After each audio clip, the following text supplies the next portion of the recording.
नमस्ते। हमारे साथ हैं त्रिकम दास जी धाम के 5वें आचार्य श्री अभय दास जी महाराज, जो हाल ही में जालोर मुद्दे के बाद पूरे विश्व में कहें तो परिचित हो गए। और उनकी जो बातें हैं, उनके जो मुद्दे हैं, वो आज हर व्यक्ति, खासकर हर सनातनी अच्छे से पहचान रहा है। लेकिन जब भी सोशल मीडिया या मीडिया पे कुछ बातें आती है तो उसके दो पक्ष निकलते हैं। हम कोशिश करेंगे उन दोनों पक्षों को महाराज जी से जानने के लिए। सबसे पहले महाराज जी आपको प्रणाम और बहुत बहुत धन्यवाद कि आपने आपका अमूल्य समय इस एक्सक्लूसिव इंटरव्यू के लिए दिया। बहुत बहुत धन्यवाद आपका कि आप मेरे अनुष्ठान के बीच में भी समय निकाल करके पधारे। जी, पहला प्रश्न मैं ये जानना चाहूँगा, माउंट आबू से एकदम आपका जो आगमन हुआ माउंट आबू में, और पहला ही वीडियो जो आपने अर्बुदा माता मंदिर पर जाते हुए का शेयर किया, तो क्या ऐसी भावनाएं थी जो आपको माउंट आबू खींच लाई?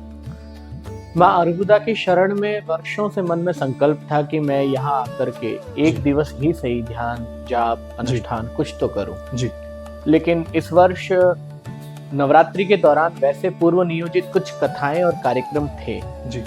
लेकिन मन में एक संकल्प आया जब मैं विदेश से भारत लौटा जी। कि मुझे कुछ समय अनुष्ठान, जाप और मंत्र साधना स्वयं एकांत में बैठ करके करना चाहिए।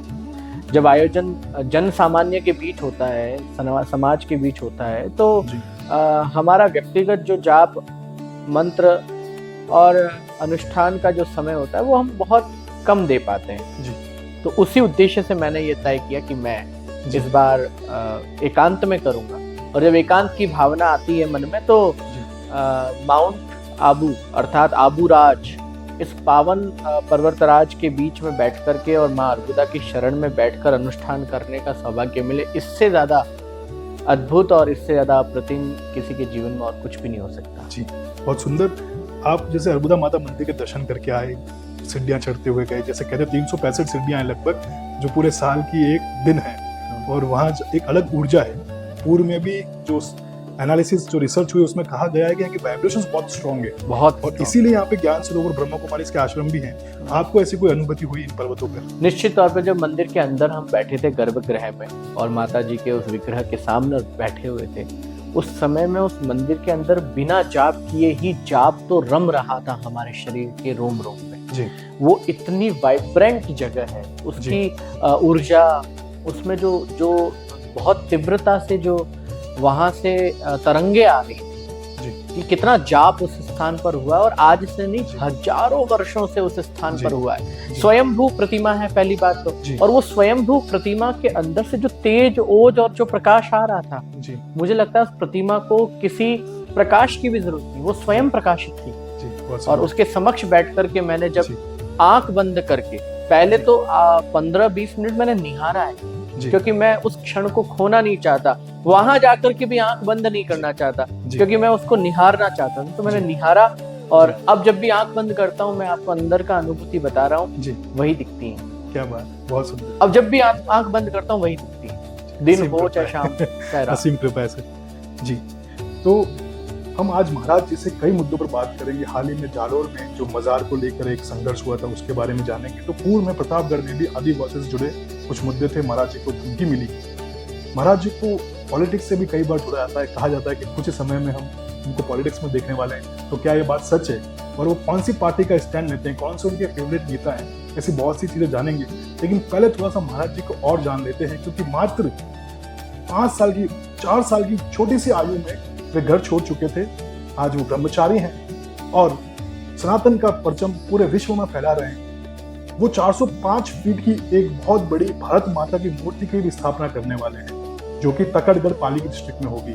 इन सभी चर्चाओं पे हम बात करेंगे, लेकिन सबसे पहले महाराज श्री 4 साल की उम्र में घर छोड़ना और 405 फीट की एक विशाल भारत माता की प्रतिमा को स्थापित करना, ये पूरा सफर जो रहा करीब 25 सालों का, कैसा रहा? अद्भुत रहा, बहुत आनंददायी रहा, और सबसे ज्यादा महत्वपूर्ण है इस यात्रा में स्वयं को पाने में सफल हो रहा हूँ। यात्रा जब भी अध्यात्म की और धर्म की आरंभ होती है, धर्म से आरंभ होकर अध्यात्म में पहुंचती है, तो वो सार्थक होती है। तो आरंभ धर्म से हुई, कैसे उठना है, कैसे बैठना है, कैसे चलना है, कैसे बोलना है, क्या खाना है, क्या नहीं खाना है, कब कौन से समय में क्या स्थिति में क्या कैसे व्यवहार करना है, ये सारा धर्म के अंतर्गत सीखा। और कब कब स्वयं प्रज्ञा से अपने निर्णय लेने उस परिस्थिति में करते वक्त, कार्य करते वक्त, क्रिया करते वक्त, यह धर्म के अंतर्गत आता है। तो धर्म को सीख करके आध्यात्म के मार्ग पर चलने का आनंद ही कुछ और है। अगर धर्म नींव में हो और आध्यात्म की इमारत हो तो मेरी दृष्टि में आध्यात्म की यात्रा भी सफल हो जाती है। तो धर्म को आधार बना करके आध्यात्म की यात्रा जीते जीते, क्योंकि मैं हमेशा कहता हूँ कि धर्म को जीने में ही 100 वर्ष कम पड़ते हैं, आध्यात्म के लिए तो अपेक्षाएं और ज्यादा ईश्वर से करता हूँ कि इतना आरोग्य प्रदान करें कि 100 वर्षों के बाद 5 वर्ष भी जी पाए तो वो आध्यात्म के हैं। क्योंकि धर्म के लिए भी मैं समझता हूँ कि इतना सूक्ष्म है कि ये 100 साल की जो श्वासें हैं, ये जो प्राणवायु है, ये भी सीमित है। कितना जिएंगे, किस हद तक जिएंगे और कितने सूक्ष्मता से जी पाएंगे, इसको लेकर के भी मन में कई बार संदेह होता है। तो जब 4 वर्ष के थे, आरंभ के दिन थे, तब तो इतनी गहनता से, गहराई से समझते नहीं थे इन विषयों को। और मैं हमेशा से कहता हूँ धर्म और आध्यात्म सीखने के लिए नित प्रतिपल, हर नूतन सवेरा, हर नया दिन, हर नई सुबह आपको एक नया अनुभव देती है और नया विज्ञान देती है। आज मैं जो कह रहा हूँ, मैं आज आपको बड़ी जिम्मेदारी के साथ कह रहा हूँ कि जरूरी नहीं है कि 10 साल बाद यही बात, यही अनुभव मेरा, मैं उसको प्रमाणित कर पाऊंगा कि मैंने सही कहा था। 10 साल बाद हो सकता है मैं कुछ और अनुभवों के साथ, कुछ और निष्कर्षों के साथ आपसे चर्चा करूं और वो अनुभव मेरा श्रेष्ठ होगा। क्योंकि आज जो कह रहा हूँ वो अब तक का श्रेष्ठ है। तो अनुभव बदलते रहते हैं और ये यात्रा अनवरत चल रही है और मुझे लगता है कि ये चलती रहनी चाहिए। और मुझे बहुत आनंद आ रहा है, 405 फीट की प्रतिमा बनाने का संकल्प ये स्वयं प्रज्ञा से आया और मुझे लगता है ये मेरा कर्तव्य बोध भी था। यही धर्म है कि जब आवश्यकता पड़े तब आपको करना चाहिए। देश की समृद्धि का प्रतीक होता है ऐसे बड़ी बड़ी मूर्तियां। देश की समृद्धि, गौरव और धार्मिक संस्कृति के उत्कृष्ट और उच्च स्तर का प्रतीक होता है ऐसी प्रतिमाएं। वो प्रतिमा स्थापित करने का सौभाग्य मुझे मिला। देश में अलग अलग जगह पर प्रतिमाएं स्थापित हो रही थी, तो मन में यह आया कि जिन पर ये सारे महापुरुष अवतरित हुए, उसी भारत भूमि माँ भारती का एक दिव्य स्वरूप हमें बनाना चाहिए। जो बनाऊंगा संतों की कृपा से, ईश्वरीय आदेश से और समाज के सहयोग से वो बनकर के तैयार होगी और मैं बना पाऊंगा, ऐसा मैं आप सबको विश्वास दिलाता हूँ। उसका डीपीआर बनकर के तैयार हो गया है और देश के बड़े से बड़े व्यक्ति, देश के सबसे उच्च पद पर बैठे हुए व्यक्ति तक भी हमने उन सारी चीजों को भेजा है, उन्होंने भी सराहा है। ये मैं आपको विश्वास दिलाता हूँ। 4 साल की उम्र में घर छोड़ना जब सुनने में इतना आश्चर्य लगता है, एक उस बाल अवस्था में कैसे ख्याल आता है कि मैं घर छोड़ के चला जाऊं। मतलब अगर मैं उसको इमेजिन भी करने की कोशिश करूं तो लगता है कैसे आपने कहा होगा, कैसे आप गए होंगे, क्या आप रातों रात निकल गए? नहीं, आई एम वेरी प्रैक्टिकल कि कभी भी हम एनलाइटन चीजों को या एनलाइटमेंट के अनुभवों को ज्यादा चमत्कारिक बनाने का प्रयास ना करें। तो आई एम वेरी प्रैक्टिकल कि ऐसा कुछ भी नहीं हुआ। यह गुरु जिसका बलवान होता है तो गधा भी पहलवान होता है। तो मेरे गुरु बलवान थे जो बिल्कुल मेरे जैसे एक अधने से बालक जिसको कुछ भी नहीं आता था। 4 साल की किसी बालक को कोई ऐसी अनुभूति हो ही नहीं सकती और होती होगी तो आज तक मुझे तो ऐसा कोई व्यक्ति मिला नहीं। मैं बहुत प्रैक्टिकल हूँ। ठीक है, कोई किसी कहानी से, किसी वार्ता से, किसी के शब्दों से प्रभावित होकर कोई बच्चा 4 साल का बोलने लग जाए, उन कथाओं को, उन बातों को, ये अलग विषय है। मुझे ऐसा कुछ भी नहीं हुआ। गुरु मेरे पहलवान थे, बहुत बलवान थे और बहुत श्रेष्ठ थे। उन्होंने आकर के मुझे कहा कि बेटा तू योग्य है सन्यासी बनने के। बस उन्होंने मेरे को हाथ पकड़ लिया। गुरु हाथ थाम लेते हैं ना तो फिर चेलों को कोई चिंता करने की आवश्यकता नहीं होती। और मेरे प्रारब्ध भी बड़े बलशाली रहे कि मेरे माता पिता ने मुझे मना नहीं किया। और मेरे माता पिता तो वैसे ही गुरु जी के शिष्य थे। गुरु आज्ञा को सर्वोच्च मानते उन्होंने मुझे सौंप दिया। तो ये सीधी सी बात है, गुरु के कारण मैं सन्यासी बनाऊं और मेरे माता पिता और मेरी माँ के स्वप्न के कारण कि मेरा बेटा बहुत बड़ा सन्यासी बने, इस भाव से ही मैं सन्यासी बनाऊं। ऐसा कोई चमत्कार नहीं है, ना मैं ऐसे किसी चमत्कार और चमत्कारिक बातों में विश्वास करता हूँ। आप त्रिकमदास जी धाम से आते हैं जी, आप 5वें आचार्य हैं। 150 वर्ष पुराना ये ग्रंथ है, इस बारे में हमको चाहिए कुछ जानकारी दीजिए। इसको कबीरपंथी से भी जोड़ा जाता है जी, क्या इसकी आइडियोलॉजी है, क्या इसके मोटिव्स नहीं? ये वैष्णव संप्रदाय से जुड़ा है। कबीर पंथ भी वैष्णव संप्रदाय से जुड़ा है जी। कबीर पंथ का मतलब ये थोड़ी कि वैष्णव संप्रदाय से अलग है जी, वो भी तो रामानंद जी के शिष्य थे जी। तो हमारे जो प्रथम आचार्य हुए थे सद्गुरुदेव त्रिकमदास जी महाराज जी वो ठाकुर जी के भगवान श्री कृष्ण के परम भक्त थे। जी उन्होंने करीब 15-20 साल तक जालोर के कवराड़ा गांव ओके उन्होंने ठाकुर जी के मंदिर पर खूब सेवा करी और उन्होंने खूब भगवान की सेवा करी और अंत में काशी में उन्होंने प्रवास किया था। तो उसके बाद उनके कबीर साहब के विचारों से वो बहुत प्रभावित थे। कबीर पंथ के बड़े बड़े संत आते रहते थे आश्रम। ओके तो यहाँ से शुरुआत हुई और हमारे जो द्वितीय आचार्य हुए उन्होंने कबीर पंथ की विचारधारा को स्वीकार करते हुए आश्रम का नाम ही कबीर आश्रम कर दिया था। ओके पर हमारे पूज्य गुरुदेव पूर्ण सनातनी विचारधारा के, समावेशी विचारधारा के, सबको साथ लेकर चलने वाली विचारधारा के थे। जी उनके कारण, क्योंकि उनकी बचपन में मैंने भागवत सुनी मेरे गुरुदेव के मुख से, रामायण सुनी, रामकथा सुनी, देवी भागवत सुनी, राधेश्याम रामायण हमारे पूज्य गुरुदेव बहुत अच्छी करते हैं। जी तो उनके मुख से जब बचपन में सुनी तो मेरे मन में ये संकल्प था कि जिनकी गादी पर हम बैठे हैं आश्रम का नाम तो उनके नाम पर होना चाहिए। जी तो कबीर आश्रम का नाम बाद में परिवर्तित करके सद्गुरु त्रिकमदास जी धाम किया गया, क्योंकि ये उनकी जीवित समाधि है तो वही होना चाहिए, ये उसका मूल स्वरूप है। कबीर आश्रम तो जहाँ जहाँ कबीर साहब जैसे महापुरुषों के पद चिन्ह गए, जहाँ जहाँ उनके होने का अस्तित्व रहा वहाँ होना चाहिए। जी तो वहां से आरंभ हुआ और रामानंदाचार्य जगतगुरु रामभद्राचार्य महाराज जी ने जी जब हमारे यहाँ भारत माता की प्रतिमा का भूमि पूजन और गुरुकुल का भूमि पूजन था, जी तब उन्होंने ही तखतगढ़ धाम पीठ को रामानंद वैष्णव संप्रदाय से जी आचार्य पीठ के रूप में स्थापित करके वो पधारे थे। ओके तो तखतगढ़ धाम पूर्ण कबीर सनातनी पंथी में आचार्य नहीं होते। नहीं, उसमें नहीं होते, जी और होते भी हैं, उसमें भी श्रेष्ठ आचार्य होते हैं, लेकिन अब यह खुद एक पीठ है जी जहाँ पर ये आचार्य पद हमारे पूज्य गुरुदेव को देश के सभी संतों ने उसके वीडियो के फोटो सोशल मीडिया पर बड़ी मतलब जी उपलब्धता के साथ आप देख सकते हैं, उपलब्ध है। जी आप जाकर सर्च करेंगे, जी सद्गुरु त्रिकमदास जी धाम नाम से भी एक पेज बना हुआ है, वहां पर भी उसके सारे प्रमाण उपलब्ध हैं। जी योग गुरु स्वामी रामदेव जी ने, परमार्थ आश्रम वाले चिदानंद मुनि जी ने, और हमारे संतों का अखाड़ा परिषद है उसके अध्यक्ष आदरणीय रविंद्रपुरी जी महाराज, अखिल भारतीय संत समिति के राष्ट्रीय अध्यक्ष आदरणीय अविचल जगतगुरु है अविचल दास देवाचार्य जी महाराज। जी तो अविचल देवाचार्य जी महाराज जी जैसे संत, बड़े बड़े संतों ने और देश के कई बड़े बड़े केंद्रीय मंत्रियों ने मिलकर के पूज्य गुरुदेव को अपने हाथों से चद्दर उड़ाई और आचार्य पीठ पर सुशोभित किया। इस बात को करीब 4 वर्ष होने को आए हैं। तो तखतगढ़ धाम पीठ आज रामानंद वैष्णव संप्रदाय की जी आचार्य पीठ है जी और उसमें बहुत द्वाराचार्य बनते हैं, उसी में से एक आचार्य हमारे पूज्य गुरुदेव भी है। चोले को लेकर काफी आइडियोलॉजी है, जो चोला भगवा वस्त्र पहनते हैं आजकल तो ट्रेंड में आ गया है। कहा था लेकिन कबीरपंथी का व्हाइट हमेशा एक कलर रहा है और हर चोले का एक अलग नहीं, कलर। ऐसा नहीं, तो ऐसी ये ideology अधूरी को समझाइए। जानकारी है दुनिया के सामने। जी किसी भी पंथ, किसी भी संप्रदाय या किसी भी सनातन धर्म के किसी भी विचार में जी वस्त्रों के रंग का कोई विशेष महत्व नहीं है। जी मैं बहुत से सन्यासियों को जानता हूँ जो सफेद वस्त्र पहनते हैं, जी तो ये सब फॉल्स है, ये जानकारियों के अभाव में है। जी अब संत भगवा पहनेंगे, नीचे लुंगी पहनेंगे, अचला पहनेंगे, अचला घुटनों तक पहनेंगे कि अचला टहनी कौनी तक होगा, नीचे वाली पैर की एड़ी तक होगा या फीट तक होगा।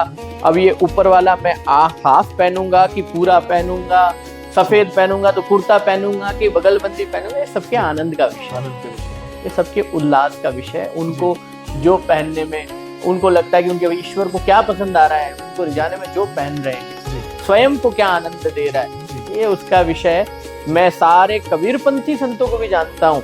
देश के अभी तो क्या लोगों ने अभी तक दुनिया देखी नहीं। जी धर्म के बारे ये बातें कौन करते हैं? जी ये बातें कौन करते हैं? जिनको गीता जी का, भगवत गीता का एक श्लोक भी याद है। ये बिल्कुल सही। ये फालतू की बातें कौन करते हैं? जिन्हें भागवत महापुराण का एक श्लोक भी याद है, रामचरितमानस की एक चौपाई जी नहीं याद है। ऐसे मतलब निम्न दर्जे के लोग जो धर्म के लिए सदैव घातक रहे, जी ये वही लोग हैं जिनके कारण आज सनातन धर्म को इतना सब कुछ झेलना पड़ रहा है। हमारी आने वाली पीढ़ी सनातन धर्म के बारे में कुछ नहीं जानती, ऐसे अनपढ़ माँ बापों के कारण। तो जैसे कि आपने कहा कि आने वाली पीढ़ी हमारे सनातन धर्म के बारे में नहीं हाँ। जानती। आप अभी भी बहुत यंग है और आपकी जो आवाज़ है वो बहुत एनर्जेटिक फील होती है। तो क्या ये लक्ष्य है आपका, क्या मोटिव है, क्या गोल है लाइफ का? क्या सनातन की स्थापना करनी है और दृढ़ तरीके से, या फिर अपनी जो मन के भाव है उनको लोगों के बीच पहुंचाना है, भगवत गीता को पहुंचाना है? क्या what is the person, the inner person in Abhay Das ji Maharaj? मेरे जीवन का एक ही उद्देश्य है जो हर संत के जीवन का उद्देश्य होता है। मेरा कोई अलग उद्देश्य नहीं है जी। हम सभी साधकों का एक ही उद्देश्य है, धर्म की जय हो और अधर्म का नाश हो, प्राणियों में सद्भावना हो और विश्व का कल्याण। गौ माता की जय हो, गंगा मैया की जय हो, भगवत गीता की जय हो, गायत्री मैया की जय हो, और जय के अंदर विजय भी है, और इसी विजय की स्थापना के लिए सुबह से लेकर शाम तक दौड़ते रहते हैं। यह ऐसे ही नहीं बुलाया जाता नारा, इसको इतना हल्का कर दिया आरती के बाद गवा गवा करके, क्योंकि सिर्फ गाते ही हैं, इस पर इसका अनुसरण कोई नहीं करता, इसकी जय जयकार बोलते ही हैं, इस पर चलता कोई नहीं। गंगा मैया की जय बोलने से थोड़ी होगी, गंगा की शुद्धि के लिए आपने क्या किया? भगवत गीता की जय हो कहने से क्या होगा? पढ़ा तो एक भी नहीं श्लोक आपने। गायत्री मैया की जय, और गायत्री की स्थापना के लिए एक हवन किया आपने, एक कलश स्थापना की घर में, संकल्प का कलश होता है ना। आहुति किसकी देते हैं? जी, आहुति देते हैं हम, संकल्पों की आहुति देते हैं। क्या संकल्प किया आपने? प्रकृति के संरक्षण के लिए। क्या संकल्प किया? पहाड़ों के संरक्षण के लिए। जी। मुझे तो बड़ी प्रसन्नता है कि माउंट आबू पर भगवान की बड़ी कृपा है। जी। इसको पॉजिटिव लेना, नेगेटिव मत लेना। इसको बड़ी कृपा है कि यहाँ पर एक नियम है कि आप माउंट आबू के अंदर जो है सरकार के एक दायरे, इसको फॉरेस्ट रेंज ऐसा घोषित कर रखा है कि इसमें कोई कंस्ट्रक्शन ज्यादा नहीं अलाउड है। इसको सकारात्मक दृष्टि से लो। जी। हम भारत के तो आज कर रहे हैं, जी, पूरे विश्व में। जी। आप अमेरिका जाओ, इंग्लैंड जाओ, यूरोप जाओ, भारत के अलावा भी बहुत सारे देश है जहां पर ये नियम इससे 100 गुना ज्यादा सख्ताई से अनुपालन किया जा रहा है। जी। 100 गुना ज्यादा सख्ताई से पालन किया जा रहा है। हम तो कुछ भी नहीं कर रहे हैं। जी। हाँ, वहां में और यहाँ में इतना फर्क है जिसे मैं आपको बता दूं। अमेरिका के नियमों में और हमारे माउंट आबू की इस परिधि के नियमों में इतना फर्क है। वहां पर अगर कुछ करना है तो उसके कुछ नॉर्म्स हैं। जी। उसको फॉलो करते ही आदमी 10 दिन के अंदर परमिशन प्राप्त कर लेता है। जी। और शायद जहां तक मेरी जानकारियां हैं, यहाँ पर वही स्वीकृति पाने के लिए लोगों को वर्षों निकल जाते हैं। तो ये कमी, फेलियर। इस मुद्दे पे तो मैं आऊंगा क्योंकि ये बहुत बड़ा मुद्दा है। आपने इसको कहीं ना कहीं हमारे दुखती रक्त पर हाथ तक दिया है। उस रक्त को आपको पहुंचाएंगे जरूर। लेकिन मैं, जैसे आपने कहा कि हम भगवत गीता का पाठ, ये सब चीजें, तो इन सब के साथ साथ जैसे एक हिंदू मुस्लिम कंट्रोवर्सी, मंदिर के पास मजार का होना, जो आदिवासियों के दौरान आपको धमकियां मिली, तो कहीं ना कहीं लगता है कि जैसे आपको एक इंटरव्यू में पूछा गया था एक मीडिया बंदे के द्वारा कि एक संत या एक कथावाचक का कार्य है कथा को कहना, तो उसके साथ साथ आप अपनी जो एक थॉट प्रोसेस है कि मजार को हटाओ या मत हटाओ, ये उसका एनालाइज करो, कितनी पुरानी है, क्यों है, इसका पीछे का बेस क्या है, ये सब चीजों में आप क्यों पढ़ते हैं? तो क्या ये कोई अलग मोटिव है या फिर कोई अलग मोटिव नहीं? धर्म की जय हो और अधर्म का नाश हो। जी, जी। हिंदुओं के, सनातनियों के, हमारे तीर्थों पर, हमारे श्रद्धा के केंद्रों पर, हमारे आश्रमों पर, हमारे मठों पर, हमारे तीर्थ स्थानों पर अगर कोई जबरन आकर के इस तरह की कुंठित मानसिकता के साथ में एक ही दीवार करके वहां पर कोई जबरन बाजार बनाएगा, इसका क्या अस्तित्व है? मंदिर तो वहां सैकड़ों वर्षों से होते, लेकिन वो बन पाया तो उसके पीछे भी तो कोई कारण हो। बन नहीं पाया। बन पाया है हिंदुओं के सोए रहने के कारण, हिंदुओं की निश्चेतना के कारण। ये हिंदुओं की निश्चेतना है, हमारी कमी है। हम अपनी दुख को कितना रोए। तो ये सब कुछ जो मैं झेल रहा हूँ अभी वर्तमान में, किसके लिए झेल रहा हूँ? आज मुझे लोग कह रहे हैं कि महाराज पॉपुलर, अरे पॉपुलर होने के लिए 15 साल से हम तो कथा कर रहे हैं, सत्संग कर रहे हैं, प्रचार कर रहे हैं। जी। और 2014 से लेकर के 2019, 20, 21 के मध्य तो मैं कुछ बोला ही नहीं। जी। क्योंकि देश सही हाथों में है। जी। सही व्यक्ति के हाथों में है। ये मेरी अपनी सहमति दे रहा हूँ। जी। कि देश एक सही व्यक्ति के हाथों में है, वो सब अपना कार्य कर रहे हैं। जी। संघ, राष्ट्रीय स्वयंसेवक संघ के अभी 100 वर्ष पूरे हो गए। जी। राष्ट्रीय स्वयंसेवक संघ 100 वर्षों से ये कार्य कर रहा है और अपनी गति से कर रहा है और निरंतर कर रहा है। वो जो आज कर रहा है उसके परिणाम उसको पता है 100 वर्ष बाद कैसे होने वाले हैं। जी। तो वो जो संगठन कार्य कर रहे हैं, मुझे बोलना क्यों पड़ा? मुझे इसलिए बोलना पड़ा कि अब मुझे बहुत बुरा समय दिख रहा है, मेरी आंखों के सामने दिख रहा है। 10 साल बाद भारत में क्या होने वाला है मुझे आज दिख रहा है। जी। आज की परिस्थिति, बांग्लादेश की घटना होती है तो मुझे ये स्वयं प्रज्ञा आती है। जी। ये जो बांग्लादेश में, वो भारत में तो हो ही रहा है, छोटे छोटे शहरों में या छोटे छोटे स्तर पर हो रहा है, हो तो रहा है। Micro level. जिस दिन पर इनकी संख्या 50% से ज्यादा हो गई, फिर क्या होगा? मेरा एक वीडियो भी इस पर ये तो दिन गिन रहे हैं दिन रात कि हमारी संख्या 50% से ज्यादा हो जाए। इनके तो सपने क्लियर हैं। इनके पास तो गजवाए हिंद का सपना है कि भारत पर गजवाए हिंद की स्थापना करनी है, सारे काफिरों को मिटाना है और भारत को भी इस्लामिक देश बनाना है। इनके लक्ष्य क्लियर है। हमारे लक्ष्य क्या है? हम अपनी संप्रभुता को, अपनी धरोहर को, अपनी धर्म संस्कृति को, अपने राम के आदर्शों को, हमारे धर्म के मूल मानकों को, प्रकृति की सेवा करने वाला धर्म, सर्वे भवन्तु सुखिनः सर्वे सन्तु निरामया कहने वाला धर्म और वसुदेव कुटुंबकम की अवधारणा पर चलने वाला देश, ये धर्म, इसकी रक्षा के लिए हम क्या कर रहे हैं? उधर गजवाए हिंद है और इधर सोया हुआ हिंदू है, जो एक हिंदू साधु अगर सवाल उठाएगा तो उसको आकर के ये कहेगा, महाराज तुम्हारा काम तो कथा करना है। अरे मूर्खों, कथा किसको सुनाऊंगा जब पंडाल लगाने की परमिशन ही नहीं मिलेगी? कथा किसको सुनाऊंगा जब आज भी ये स्थिति है तो बाद में क्या होगा? किसको सुनाऊंगा कथा? बचोगी नहीं। 50% से ज्यादा उनकी संख्या होगी, सरकारें उनकी होंगी, एमएलए उनके बनेंगे, एमपी उनके बनेंगे, उस विचारधारा के बनेंगे, आपको स्वीकृति ही नहीं मिलेगी। भूल गए वो दिन जब राजस्थान में होली खेलने पर पाबंदी थी कि आप होली इन रंगों के साथ जल डाल करके नहीं खेल सकते, सूखी होली खेलो। भूल गए वो दिन जब आपको कहा था दिवाली पर आप पटाखे नहीं चलाओगे, आप वो नहीं करोगे, आप वो नहीं करोगे। आप तो दिन भूल सकते हो, मैं नहीं भूल सकता। आज त्योहारों पर आघात है, कल को आपकी धर्म संस्कृति पर, आपकी पूजा पद्धति पर भी आघात होगा। कल को आपको मंदिर नहीं घुसने देंगे, अनुष्ठान करने के लिए आपको परमिशन लेनी पड़ेगी 6-6 महीने। जैसे माउंट आबू के अंदर आपको 10-10 साल, 6-6 साल, 5-5 साल लगते हैं ना एक स्वीकृति लेने के लिए कि बाउंड्री कैसे निकालें, घर पे सीमेंट कैसे लगाएं। ऐसे ही स्वीकृति लेने के लिए 10-10 साल लगेंगे इस देश में आपको कि एक स्वामी अभयदास करके भागवत कथा के लिए स्वीकृति मांग रहा है, 5 साल बाद स्वीकृति मिलेगी। और उसमें भी ये रिस्ट्रिक्शन होगा कि आप भागवत कथा में क्या बोलेंगे क्या नहीं बोलेंगे, उसकी स्क्रिप्ट पहले दे दो। ये मुझे दिख रहा है। और ये आपके साथ तो आपने झेला है जालोर, मैंने झेला है। आपसे एफिडेविट मांगा। जालोर में जो झेला है उसमें मैं दोष राजस्थान सरकार को नहीं, सरकार के उन नुमाइंदों को दे रहा हूं जो सिर्फ अपनी घटिया और अपने निचले स्तर की राजनीति को बचाने के लिए, प्रदेश की इतनी अच्छी सरकार जिसने धर्मांतरण विरोधी कानून लाया, प्रदेश की इतनी सजग सरकार जो देश के प्रधानमंत्री नरेंद्र मोदी जी के मार्गदर्शन में चल रही है, उनको भी कटघरे में खड़ा कर दिया। मैं तो सरकारों से कहना चाहता हूं, ऐसे लोगों की जांच करो। आपके इस भगवाधारी साधु के साथ इतना गंदा व्यवहार इस सरकार में किया तो वो सरकार ने नहीं, आपकी राजनीतिक नुमाइंदे ने किया, जिसकी गंदी और कुंठित मानसिकता के कारण जो अपनी राजनीति साख बचाने के चक्कर में एक साधु के साथ इतना बुरा कर सकता है। अरे साधु के साथ किया क्या? वो सनातनी है सारे। वो जितनी माताएं मेरे लिए बैठी थी वो सब सनातनी है, वो जितने भाई माँ मेरे लिए बैठे थे वो सब सनातनी है, पूर्ण शाश्वत सनातनी है। प्रयास तो मेरे पास भी बहुत हुए होंगे, अन्य पार्टियों के, अन्य दलों के लोगों का मुझे फोन आया होगा, हम महाराज आपके साथ खड़े रहते।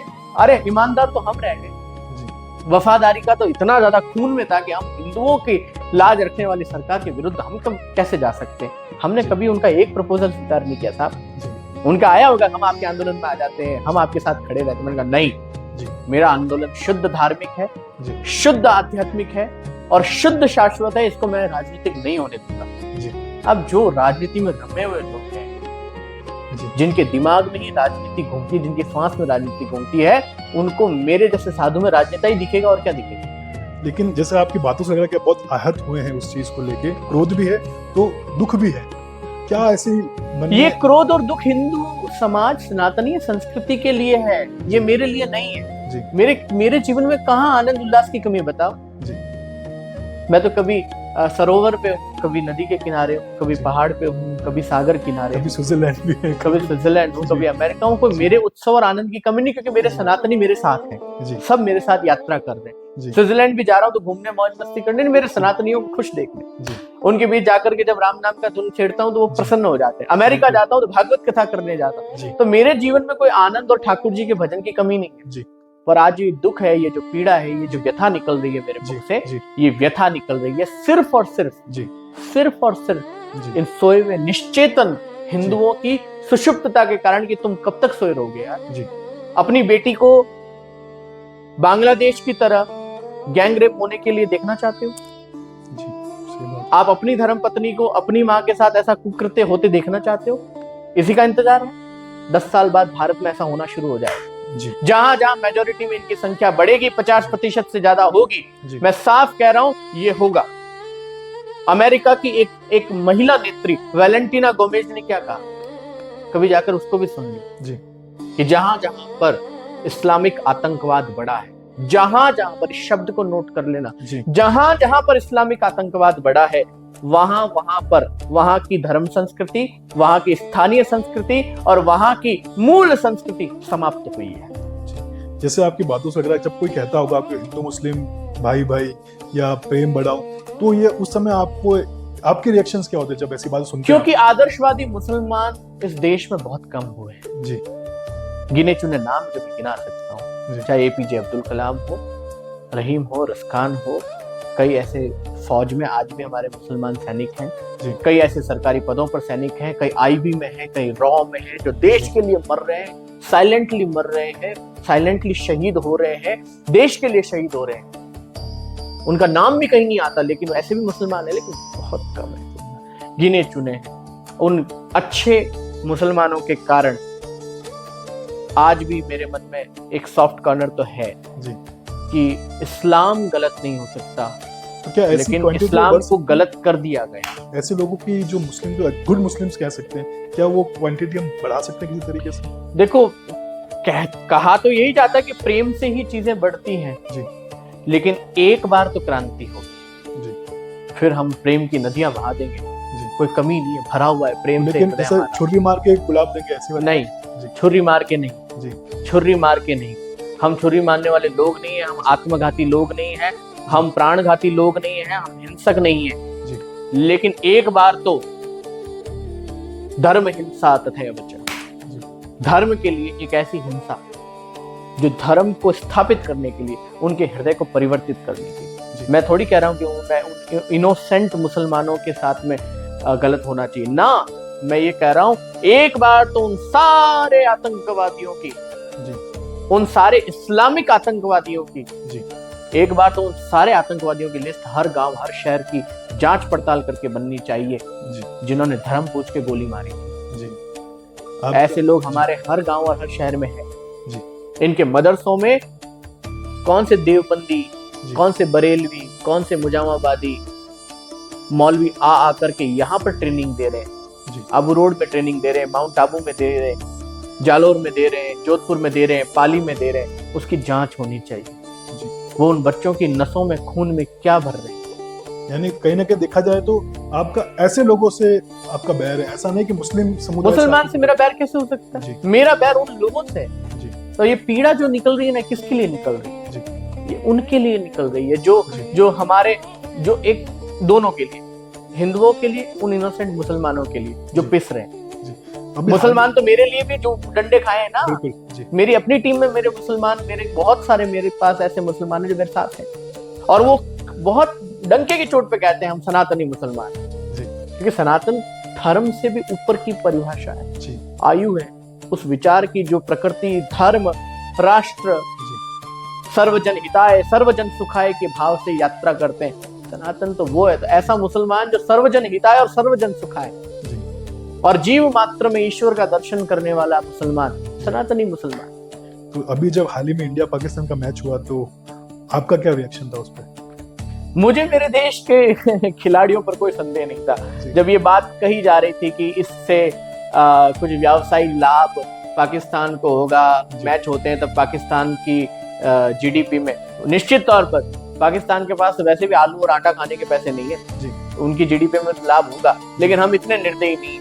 आम अगर पाकिस्तान और हिंदुस्तान के मैच से आम पाकिस्तान नागरिक जो एकदम सामान्य है, जो गरीबी से जूझ रहे, गरीब मनुष्य, चाहे पाकिस्तानी हो चाहे भारत का हो, उसका वैसे भी कोई धर्म नहीं होता, जी। वो तो गरीबी से जूझ रहा है। अगर उनकी जीडीपी में कुछ फायदा होता है तो ये हमारा दान सब। तो आपने देखे थे मैच दोनों? मैच नहीं देख पाया, लेकिन बाद के हाइलाइट्स जरूर मैं देखे थे, मैंने देखे। तो मैं बताना चाह रहा हूँ कि अगर लाभ होता है तो अच्छी बात है, तो आप चाहेंगे कि इंडिया पाकिस्तान का फाइनल वापस हो जाए?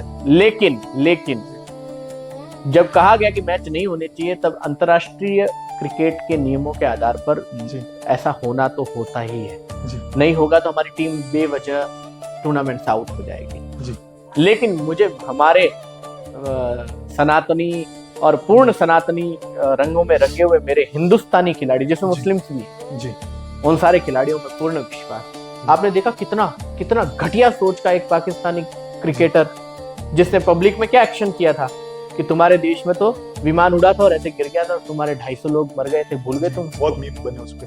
कितना गंदा और कितना नीच हरकत का व्यक्ति था वो जी। ऐसे लोग रहते हैं। मजे की बात तो ये है, संस्कारों की बात तो ये है, और हिंदू होना किसे कहते हैं, हिंदुस्तानी होना किसे कहते हैं, सनातनी होना किसे कहते हैं, वो हमारे लड़कों से सीखिए जो क्रिकेट में थे, क्रिकेटर थे, ग्राउंड पर थे। जी।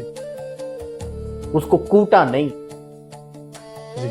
आगे हमारे लड़कों को छूट दे दो ना जी। तो उसको यूं करना और यूं करना हम सिखा दें। जी। ऐसे ऐसे गंदे, ऐसे ऐसे नीच मानसिकता के लोग उस देश में रहे। हालांकि अभिषेक शर्मा ने अपने बैट से वो जवाब दे दिया। नहीं, पूरा नहीं मिला। जवाब तो बैट जब पड़ता ना तब मिलता। जी। क्रिकेट की बात हो रही है, फिगर्स बहुत मैनेज करते हैं, फिगर्स बहुत मतलब मायने रखते हैं। जैसे सचिन को आज 100 सेंचुरी के लिए जाना जाता है क्योंकि आप इतने मुद्दे उठाते हैं, जैसे मजहर का उठाया, धर्म परिवर्तन का उठाया, आदिवासी उठाया, लेकिन फिगर्स में बहुत मायने रखते हैं। ऐसे कुछ उपलब्धि आप बता सकते हैं कि कितने धर्म परिवर्तन रोके गए या कितनी मजहर को आपने वापस हटाया या नहीं हटाया? 100 से ज्यादा परिवार मैंने मात्र 4 महीने की मेरे यात्रा में जी। सिक्किम के अंदर धर्मांतरण रोकने के लिए हमने किया था। जी। 100 से ज्यादा परिवार सिर्फ 4 महीने, ये तो मेरा शुरुआती आंकड़ा था। जी। लेकिन सिक्किम में जब ये यात्रा बहुत तेजी से बढ़ रही थी, वहां पर हमने एक संगठन की स्थापना की थी। जी। सिक्किम सनातन संगठन। ओके।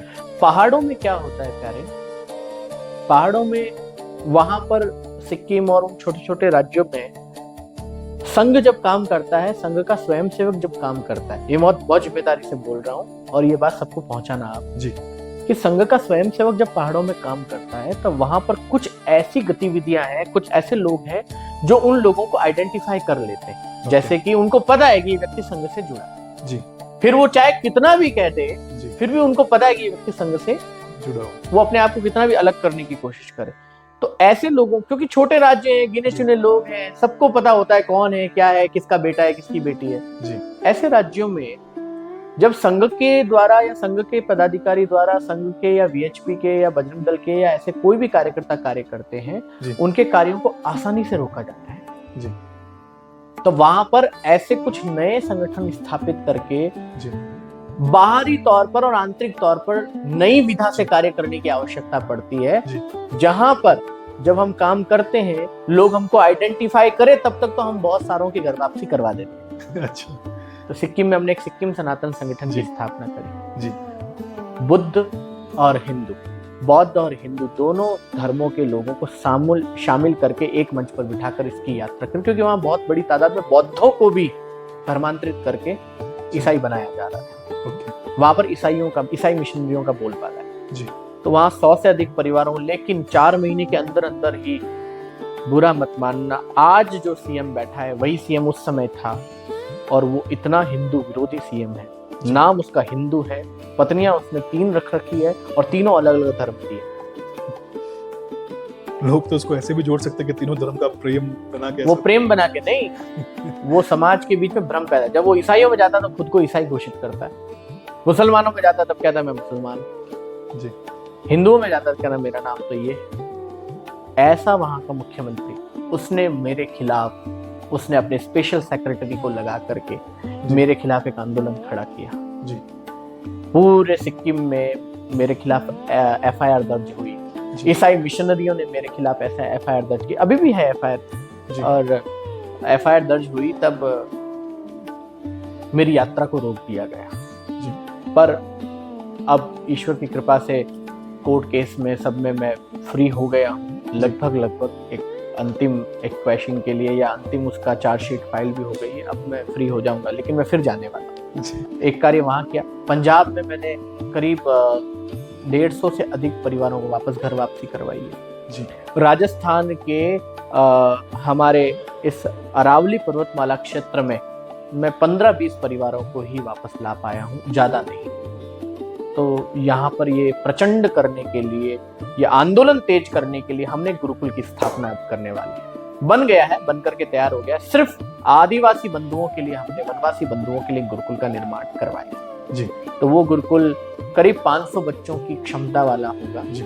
और मुझे लगता है अगले 1-1.5 महीने में उसका उद्घाटन की तैयारी हम कर लेंगे। बहुत शुभकामनाएं। तो ये एक नई पहल है जी। कि अब हमारे क्षेत्र में भी बहुत तेजी से कोटड़ा, उस गुरुकुल में सब आदिवासी लोग रहेंगे, सारे आदिवासी, तो ये चयनित करके लाएंगे या कोई भी आ सकता है? कोई भी आदिवासी आ सकता है, पर हम उसकी जांच पड़ताल जरूर करेंगे कि और ये भी देखेंगे कि शुरुआत है तो हम उत्कृष्ट बालकों को ला करके वापस समाज में भेजें जी, जो वास्तव में टैलेंटेड है, जो वास्तव में अब कोई अलग विधा के लिए पैदा हुआ है तो उसको जबरदस्ती हम जोड़ने का प्रयास नहीं करेंगे। लेकिन बहुत सारे ऐसे बालक होते हैं जो बड़े पढ़ाकू होते हैं, बड़े जानकारी वाले होते हैं, और अभी शुरुआत में 2, 4, 5 साल तक हमारी ये स्ट्रेटजी है। देखो, अब धर्म को भी स्ट्रेटजी के साथ कार्य करना पड़ेगा। ये हमारी स्ट्रेटजी है कि हम ऐसे बच्चे लाएंगे जिनके अंदर शिक्षक के गुण हैं। ओके, तो हम उनको वापस समाज में भेजेंगे तैयार करके।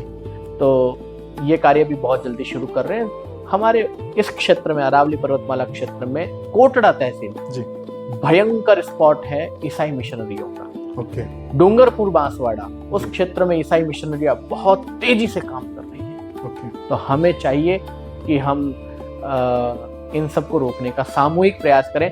मैं आज फिर से राजस्थान की भाजपा सरकार को और यहाँ के मुख्यमंत्री भजनलाल जी को हृदय से बहुत बहुत शुभकामना दूंगा कि उन्होंने धर्मांतरण विरोधी कानून बनाया।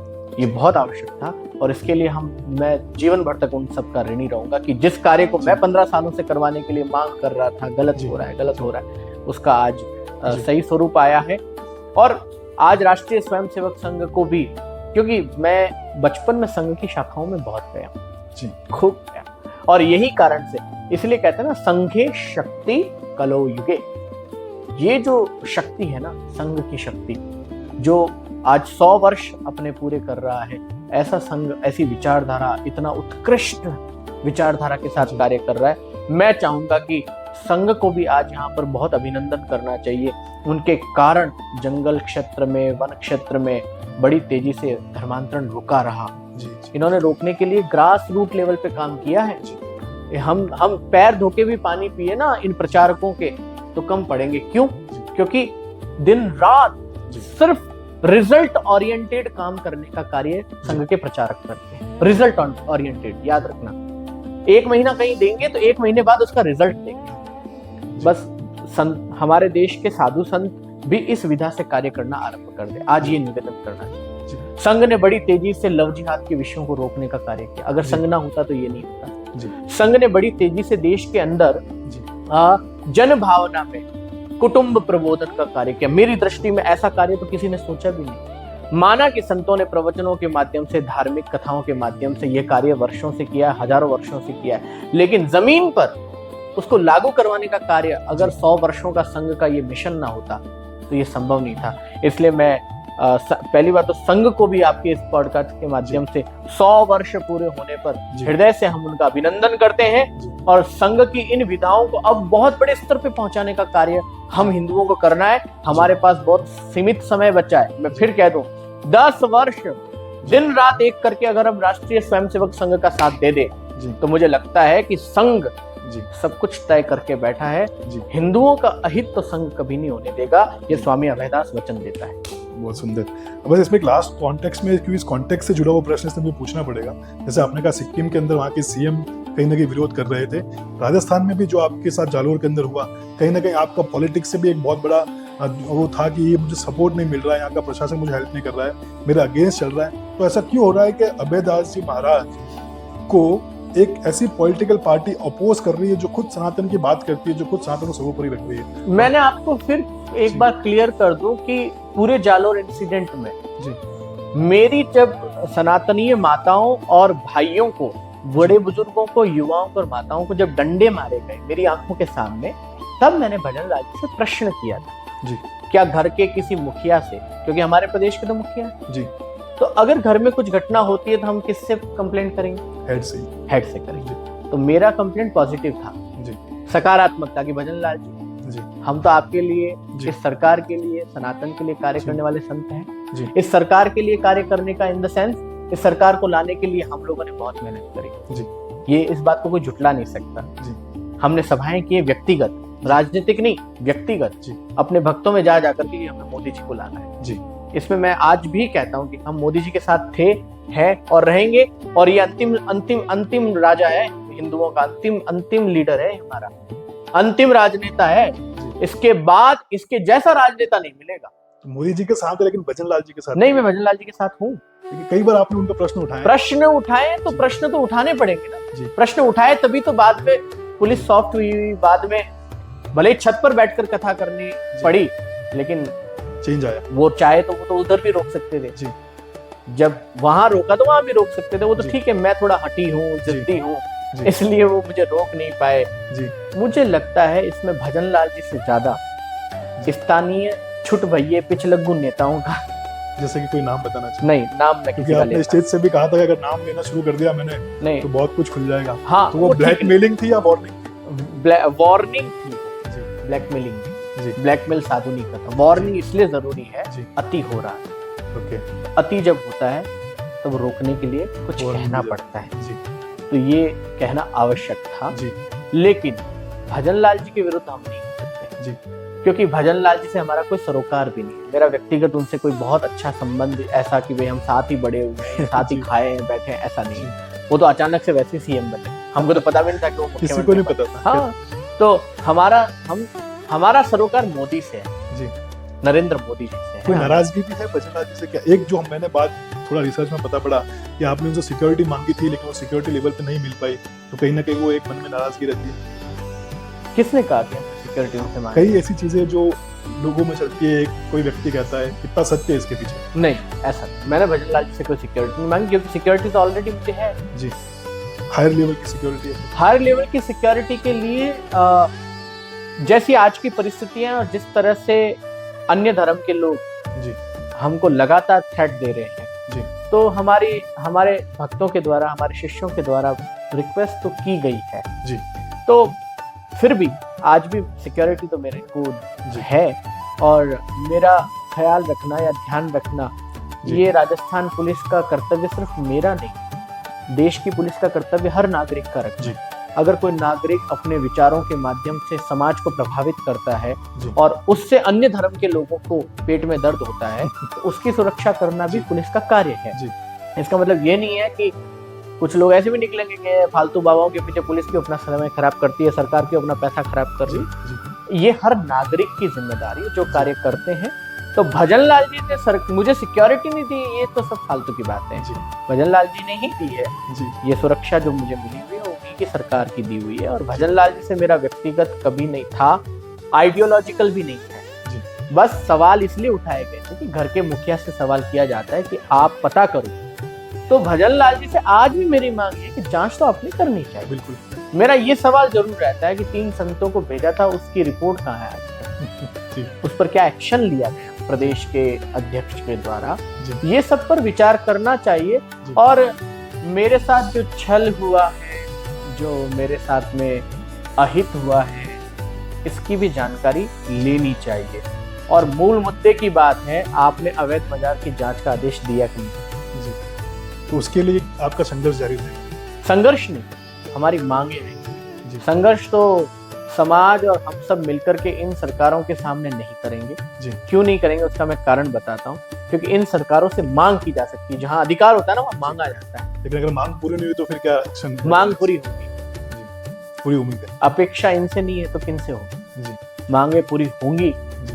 और दूसरा आपके इस पॉडकास्ट के माध्यम से दूसरा है, मैं पूरे राजस्थान के सभी सनातनियों से आह्वान करता हूँ, उन सारे मठों की, उन सारे मंदिरों की एक सूची मुझे बना करके दे। ये बहुत विवादित हो सकता है, बहुत आपत्तियां होंगी, कईयों के पेट दर्द होंगे, कईयों को खूब तीखा लगने वाला है, खूब समस्या होने वाली है। और यही कारण है कि मुझे शायद अलग थलग भी कर दिया जाएगा। लेकिन आज हाथ जोड़ के निवेदन है, लिस्ट बनाओ उन सारे गांवों की, उन सारे मंदिरों की, उन सारे मठों के जहां आज भी जाति के आधार पर प्रवेश तय किया जाता है कि कौन सा व्यक्ति कहां तक प्रवेश करेगा, कौन पॉल तक रहेगा, पोल तक रहेगा, कौन चौक तक जाएगा, कौन मंदिर की सीढ़ियों के नीचे तक खड़ा रहेगा, कौन सीढ़ियां चढ़कर के ऊपर गर्भगृह तक जाएगा।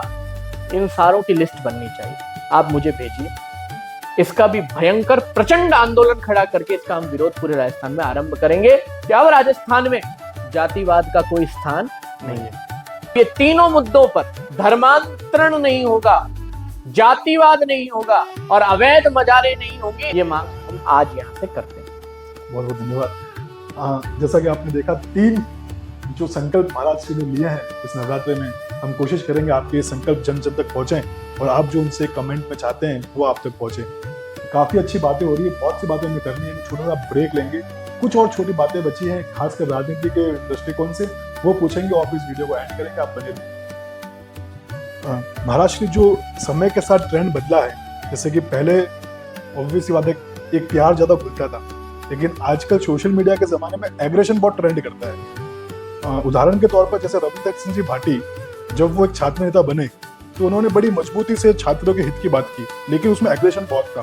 हालांकि उस समय वो आवश्यकता होगी, हम उस समय वहां नहीं थे, हम कैसे कह सकते हैं कि उनका एक कारण क्या था, लेकिन अब धीरे धीरे सनातन में भी आ रहा है। हमने बागेश्वर बाबा धाम के को भी देखा, जिस तरीके से वो पाकिस्तान को बेखौफ होकर लताड़ते हैं और अपना बात सामने रखते हैं, तो कहीं ना कहीं क्या आजकल एक एग्रेशन एक नया ट्रेंड बन गया है अपनी बातों को दिखाने के लिए, सोशल मीडिया पॉपुलैरिटी गेन करने के लिए? नहीं, सोशल मीडिया गेन हो गया है आजकल। हर व्यक्ति के हाथ में मोबाइल है, हर व्यक्ति इंस्टाग्राम देख रहा है, हर व्यक्ति सोशल मीडिया फेसबुक देख रहा है, एक्स देख रहा है, यूट्यूब देख रहा है। सोशल मीडिया आजकल ट्रेंड में है। बाकी यही विषय मैं तो 15, 16, 17 वर्षों से उठा रहा हूँ। पाकिस्तान की कमियों को हम 17 वर्षों से उजागरित कर रहे हैं। संघ के ही मंचों पर कर रहा हूँ, बीएचपी के ही मंचों पर कर रहा हूँ, और इसमें पूरा योगदान है। अगर आज मैं स्वामी अभयदास अगर कुछ ऐसी बातें बोल रहा हूँ, आज पाकिस्तान की उन कमियों के बारे में आपको पता चला है, उनकी कुंठित मानसिकता के बारे में पता चल रहा है, तो उसमें बहुत बड़ा योगदान संघ का है। संघ ने प्रकाशित किया।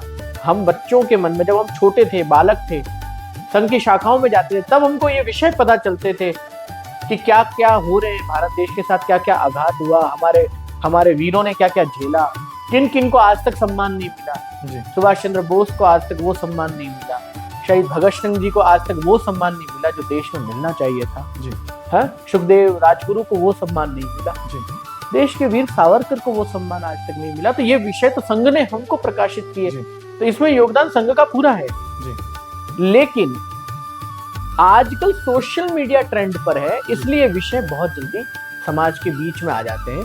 तो आज भले मेरे भाई धीरेन्द्र शास्त्री हो या कोई भी हो, ये सारे विषय जब वो रख रहे हैं, चलो धीरेन्द्र जी तो इन 4-5 वर्षों में अभी हम सबके बीच में आए, वो भी कई वर्षों से कर तो रहे कार्य, लेकिन मैं तो उनसे भी बहुत पहले से कर रहा हूँ, और तब सोशल मीडिया ट्रेंड में नहीं था। लेकिन क्या एग्रेशन एक नया लीग है? क्योंकि एग्रेशन तो ये हमारा 15 वर्षों से, जैसे अहिंसा का मार्ग चले ना, फिर अन्ना हजारा जी ने अनशन किया, आपने भी हालांकि एक्शन किया, तो वो कहीं ना कहीं शांति प्रिय एक तरीके का प्रोटेस्ट का जरिया था। अनशन हमारा भी शांति प्रिय था जी। हमारे अनशन में कोई दंगा नहीं था, कोई फसाद नहीं था, कोई डंडे नहीं थे, हमने तो किसी को नहीं मारा जी। ये बात अलग है, पुलिस ने मारे वो अलग विषय है। हमारे लोगों को, मुझे नहीं, हमारे लोगों को मारे, हमारे लोग सड़कों पर लेटे, वो सब बात की बात है। लेकिन हमारा आंदोलन भी पूर्ण रूप से शांत प्रशांत था और कुछ विषयों को लेकर के था। तो एग्रेशन ट्रेंड में नहीं है, सोशल मीडिया ट्रेंड पर है। पीड़ा तो हमारी हम ऐसे ही 15 वर्षों से व्यक्त करते आ रहे हैं। आज के जमाने में यही एक जरिया रह गया कि अगर आपको कोई काम भले अच्छा हो वो कराना है, तब आपको रितमरा जी को सुनना चाहिए, होना पड़ेगा। बाबरी मस्जिद के दौरान रितमरा जी को सुनना चाहिए, उस समय के संतों को सुनना चाहिए, उस समय देश के उस समय के जन नेताओं को सुनना चाहिए, भारतीय जनता पार्टी के उन नेताओं को सुनना चाहिए। एग्रेशन तो तब भी था जी।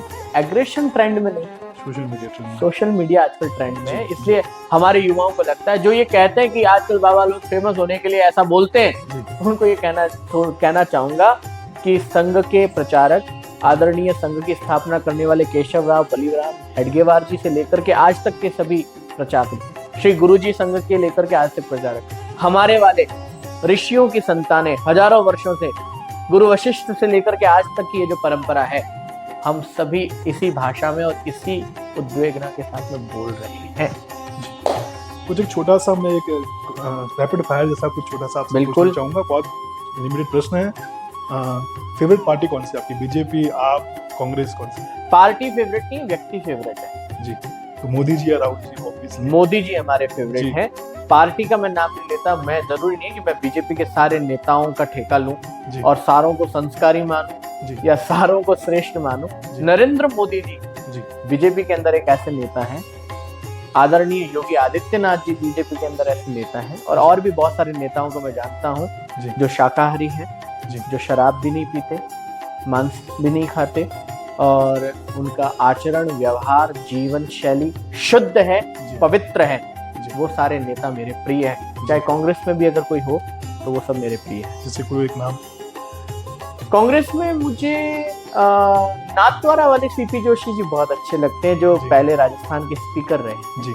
वो मेरे फेवरेट लोगों में से एक हैं। फेवरेट भी हैं और पारिवारिक रिश्ता जैसा है उनके साथ। कोई खास कारण उसके पीछे? एक तो वो मेरे शरीर से पूर्व में, इस संन्यास से पूर्व जो मेरा शरीर का है संबंध, उसमें भी परिवार में हमारे पारिवारिक रिश्ते हैं। और दूसरा, बहुत पढ़े लिखे व्यक्ति हैं जी, थोड़े ज्यादा ही स्पष्टवादी हैं और ज्यादा ही साफ सुथरा बोलने पर विश्वास रखते हैं जी। और दूसरा, पवित्र हृदय के व्यक्ति हैं जी। और अच्छा साफ सुथरा जीवन जीते हैं जी। तो इसलिए मेरे श्रेष्ठ हैं। बाकी मैं बीजेपी में बहुत से नेताओं को जानता हूँ जो भयंकर मांसाहारी है, शराबी है, लेकिन इसका मतलब ये नहीं आइडियोलॉजिकली वो कहीं ना कहीं से हिंदू धर्म के लिए ही कार्य कर रहे हैं। लेकिन मैं आज यहाँ से एक आह्वान करना चाहूंगा, चाहे आप बीजेपी के हो, कांग्रेस के हो, अगर आप हिंदू हो तो शाकाहारी बनो, शराब छोड़ो और पवित्र शुचिता के साथ में दिनचर्या जीवन जीने का प्रयास करो। बहुत सुंदर। भजनलाल जी शर्मा को 10 में से कितने अंक देना चाहेंगे? अंक देने वाली तो मैंने आज तक कभी ऐसा सोचा भी नहीं। क्या ख्याल आता है आपके मन में पे जो अभी तक की रही है एक सीएम की रिस्पॉन्सिबिलिटीज 10 आउट ऑफ कितने मिलने चाहिए? सीएम के तौर पर आप कहोगे तो मैं नंबर दे सकता हूँ। व्यक्तिगत तौर पर मैं उनको इतना व्यक्तिगत जानता नहीं हूँ कि वो कैसे हैं, उनका स्वभाव क्या है, वो क्या खाते हैं, क्या पीते हैं, इतना मुझे पता नहीं। सीएम के नाते मेरे लिए नंबर देना मुश्किल है, लेकिन वो एक एवरेज मुख्यमंत्री मुझे दिखाई पड़ते हैं। वसुंधरा जी बेटर थी या और कोई बेटर नेता हो सकता था उनकी जगह? नो डाउट वसुंधरा जी उनसे बहुत बेहतर थी। उनकी जगह कोई और बनना चाहिए था आपके अकॉर्डिंग? हम तो वसुंधरा जी से भी बेहतर की अपेक्षा करके बैठे। कोई ऐसा नाम जो आपको पता ये होना चाहिए? क्योंकि कई नाम आए थे सामने।